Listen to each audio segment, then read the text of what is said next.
Welcome to the glorious year of 1859. What is this? What is glorious about this, man? Well, let me tell you what is glorious about this. You know this guy? He is French diplomat Ferdinand de Lesseps, and he was given the task of building what we call the Suez Canal. Now, this canal is a very narrow strip of water located within Egypt. So, after the Suez Canal was built, the Europeans, instead of traveling all the way across the African peninsula, could just take the easier route through the Suez Canal and save a butt ton of fuel, money, and the best part is, listen up Britain, you can exploit poor countries relatively easily. Now you see, the Suez Canal itself was property of the Egyptian government, but it was to be administered and managed for the next 99 years by a private French company, the Suez Canal Company, or as the French call it, the Compagnie de Suez. Now, because the Suez Canal Company is of course a company, it had something we call shares. Now, most of the shares of the Suez Canal Company were owned by the Egyptian government. But in 1875, the Egyptian government faced a bit of financial troubles. So then Egyptian King Ismail the Magnificent went to the British for a little bit of help. Hi man, I'm in a financial crisis. Could you help me out? Yeah, I could help you out. I want 44% of the stake in the Suez Canal Company, and in return I'll give you £4 million. That sounds quite reasonable for you, Britain. Have you changed or something? Oh yeah, I've changed. I've been working on myself. To my surprise, the British actually paid the money. But here's the irony of the situation, guys. Selling the Suez Canal meant that Egypt lost its identity, and they only spiraled into more debt. So when Ismail the Magnificent couldn't really pay his other debts back to the British and the French, being the British and the French, removed Ismail the Magnificent from the throne. I know it's confusing, but cope. Now, the major European countries were sort of worried that the British might monopolize the Suez Canal. So they organized the Convention of Constantinople, where all the major countries of the world, the French, the British, the Russians, the Germans, the Spanish, and the Dutch, decided that the Suez Canal is free to be used by anyone during all times of war and peace. And so the world lived happily ever after until 1952, when Muhammad Naguib and Nasser, not that Nasser, I'm talking about Gamal Abdel Nasser. These guys were leaders of a revolutionary group of Egyptian nationalists, and the free officers were upset with the King Farouk. Now the thing about King Farouk was that he was known to favor the British a lot. So the free officers wanted to nationalize Egypt by throwing the British out. First from Sudan, which was jointly occupied by both the British and the Egyptians, and then from the Suez Canal. So eventually on 18th June 1953, Nasser and Naguib declared the Republic of Egypt, while also accidentally starting something known as the Arab Cold War, which I won't be discussing here, but if you do want a video on that, do let me know down in the comments below. Now, we already know that Nasser was a nationalist. So when he became president, he made a few speeches, to say the least. Do you all know why we are lacking behind the modern world? It is because of those bloody British. Because I love Arabs. Yo, listen up, man. That dam you're standing on is funded by us, okay? Yeah, I know that, man. I love Arabs. We're gonna withdraw support if you keep on saying that stuff about us, man. I do not care. I love Arabs, brother. We get it, you love Arabs, okay? And this is your final warning. I'm withdrawing the support, okay? Oh my god, look at that. These guys are the worst. Western powers are so exploitative. They are so bad and so hypocritical. From Alexandria, Egypt, Movietone News brings you the latest incident to upset the chancelleries of the free world.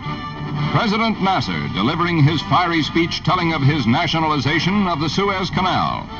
A seizure from private interests that the Egyptian says is his answer to the West for refusing to finance the Aswan Dam.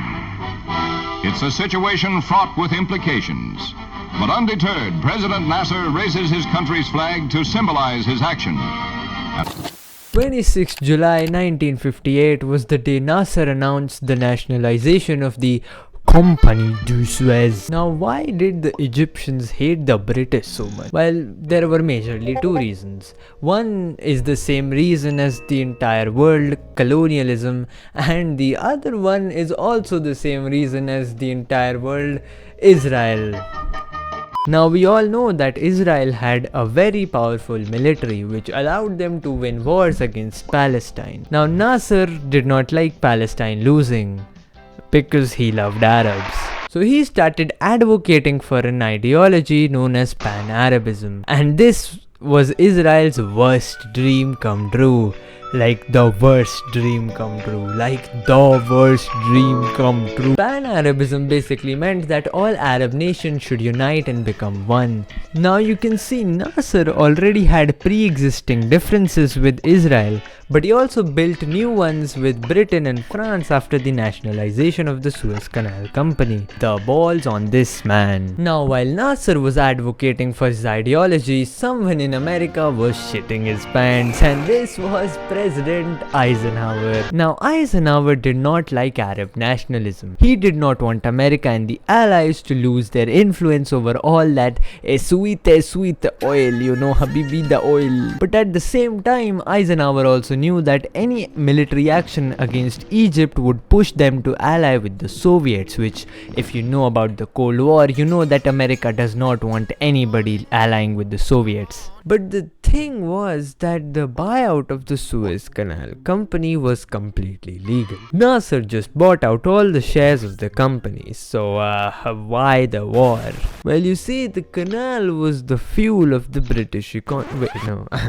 The collapsing British economy. And fuel quite literally because, you get it? Oil, fuel. I'm so funny. But even when the people did not support war, British Prime Minister Anthony Eden still believed war would be the correct step. So the planning for the military conflict began. The thing was that all of this planning went on secretly.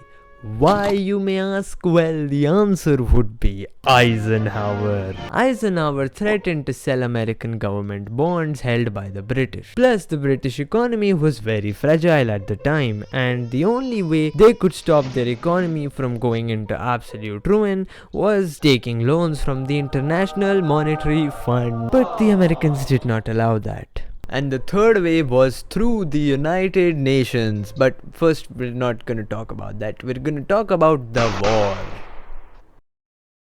Israeli Air Force Mustangs launched a series of attacks on Egyptian positions all over the Sinai on the grounds that Egypt was training the Palestinian Fedayeen. The British and the French decided to send an ultimatum to both these countries to stop fighting. It was everything Nasser did not want, so naturally he said no, and when he said no, both these guys got the best excuse ever to join the war. And in the end, the Allied forces won the war and Nasser's army was brutally embarrassed. But even after the war ended, the Suez Canal was still owned by Nasser. In fact, now he was seen as even more glorious. He was hailed as the victor of imperialism. With United Nations troops now in control of the area, the last of the invading British troops leave the Suez Canal city of Port Said. A withdrawal that is followed quickly by the return of Egyptian forces to the delight of the citizens. An effigy of a British Tommy is hung as a mob of Egyptians go on to demolish a statue of De Lesseps. But this doesn't make sense. The British won. Well, for that we have to come back a little bit to the United Nations and its role in the Suez Crisis. Well, the UN called upon an emergency meeting of the General Assembly, wherein all member states decided that the British had done a big oopsie whoopsie and they should cease fire immediately. Which is why they not only forced Prime Minister Eden into ceasefiring, but also formed an emergency peacekeeping force which did everything to keep peace.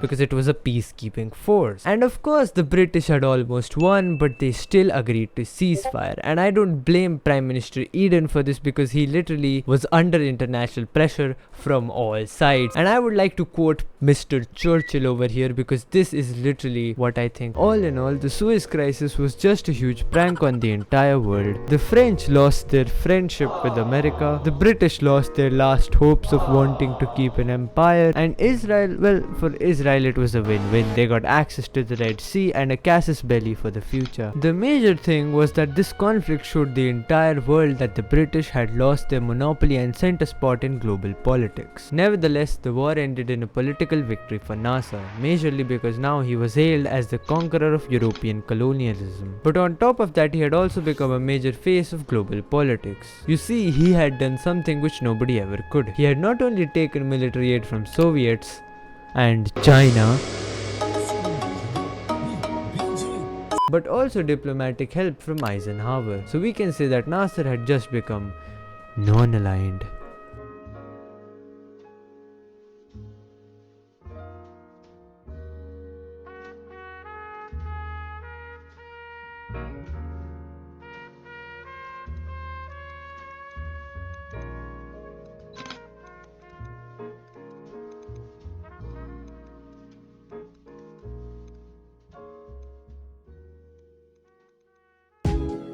Baby, I got this feeling when you say you love me, that you really mean it. So I wanna, yeah, take you to the mountains, show you something timeless, something to believe in, art in motion, yeah. So won't you take me by the hand, my love? We don't need a plan to